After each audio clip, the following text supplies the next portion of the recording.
Bonjour et bienvenue à tous. Le Bénin va à la conquête d'un second trophée cette année.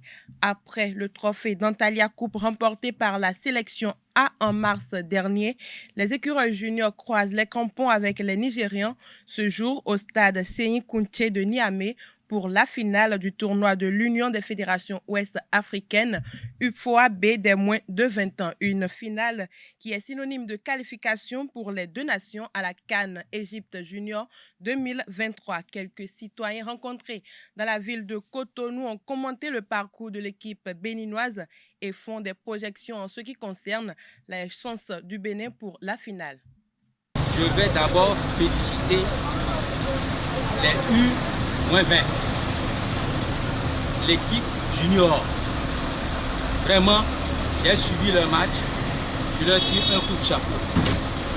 L'Espagnol dit sombrero bajo, chapeau bas français. Oui, les cadets ont bien joué.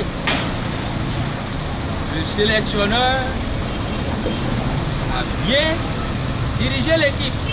Voilà, d'abord il faut féliciter les enfants, il faut féliciter aussi les staffs qui a réalisé le miracle, il faut le reconnaître parce que voilà, nous savons comment nous nous sommes préparés ici. Et comme l'a dit le coach, on a eu une préparation bâclée et aujourd'hui les enfants lavé l'honneur du pays et sont qualifiés en finale. On a joué 4 matchs, on a cassé un seul but, ça prouve toute la solidité défensive de notre équipe. Et aussi, voilà, on a marqué 3 buts. Donc ça prouve aussi que nous avons des joueurs qui sont déterminés à conquérir voilà, cette compétition.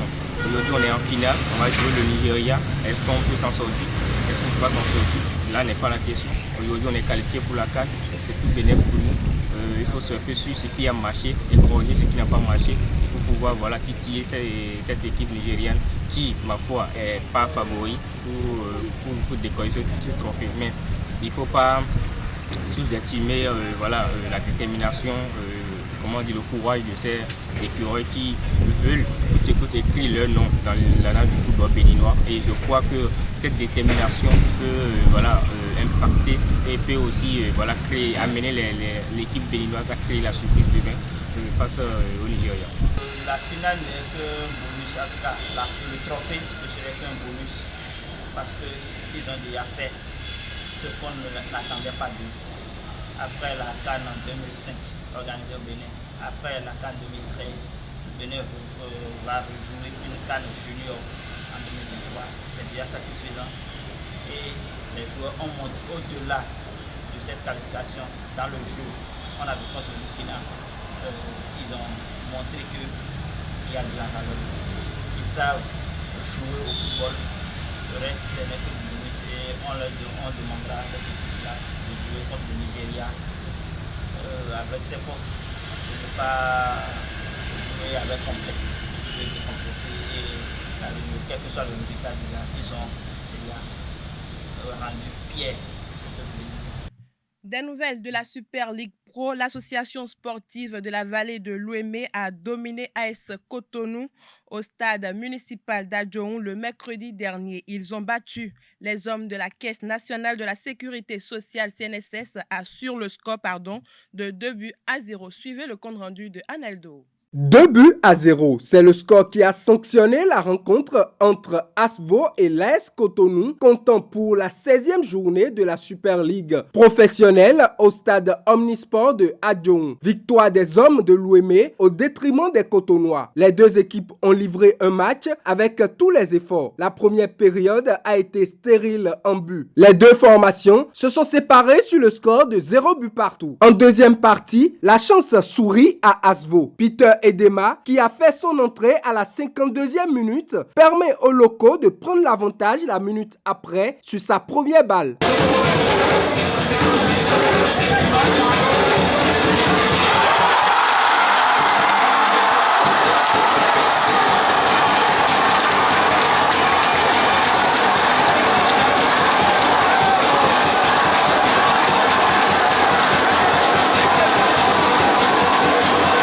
L'AS Cotonou, avec de multiples efforts, tente de rétablir la parité, mais en vain. Dans les arrêts de jeu, notamment à la 95e minute, Asvo scelle le sort des Cotonnois avec la réalisation de Emmanuel Onyekwe.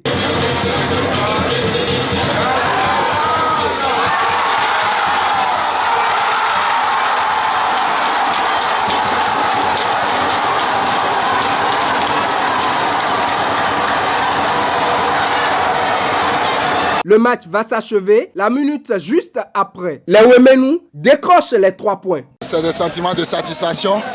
Vous savez, la semaine dernière, on avait perdu. Non pas parce qu'on avait mal joué, mais parce qu'on avait fait trop d'erreurs. Donc on a pris le temps de gommer ces erreurs-là et d'être prêts ce soir.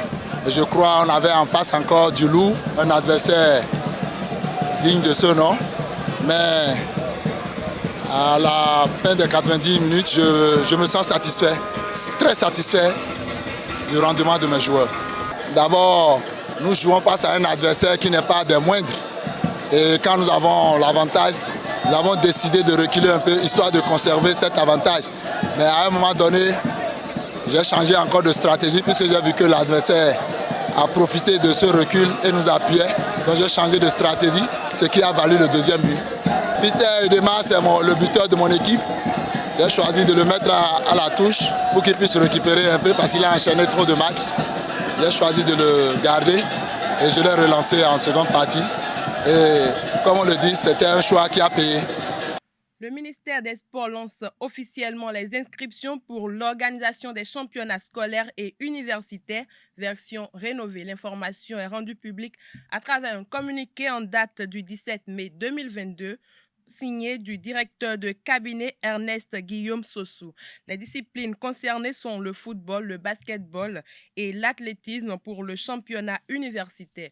Pour le championnat scolaire, nous avons le football pour les hommes et les filles, le basketball chez les garçons, le handball pour les filles et l'athlétisme. À noter que ces championnats se dérouleront en 3 phases que sont communale, départementale et nationale. Autre information, la Ligue régionale Monokoufo d'athlétisme organise les samedis 21 et 28 mai l'édition 2022 des championnats départementaux d'athlétisme au stade municipal de Commet.